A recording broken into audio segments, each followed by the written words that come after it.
Ce sujet est grave et nous ne pouvons pas laisser passer ce type de décision unilatérale. Le coup de gueule du président de la commission des lois contre le gouvernement. À la toute dernière minute, les sénateurs ont été bloqués et n'ont pas pu voter comme prévu la loi de revalorisation des retraites agricoles. Ancien agriculteur, Francis Siver-Chicot attendait pourtant avec impatience ce vote des sénateurs. Après 40 ans de cotisation, il touche aujourd'hui 868 € de retraite. La nouvelle loi lui aurait permis de percevoir 110 € de plus chaque mois. On s'attendait que ça allait passer tout simplement, puisque ce réajustement a été pris sur les transactions financières qui n'impactent pas le budget de l'État. Et après, très en colère, parce que par rapport à cet acte du gouvernement qui nous prend pour des gueux, pour ainsi dire.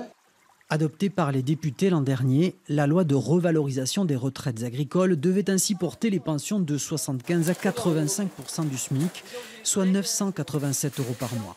À la tête du MODEF, second syndicat agricole des Landes, Serge Morat dénonce lui aussi l'attitude du gouvernement.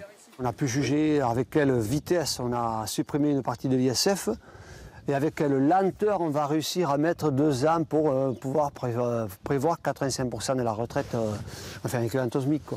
D'un côté, on est très rapide pour servir ceux qui sont déjà bien, et de l'autre côté, ceux qui sont au fond du seau, on est très lent à relever leur niveau de vie.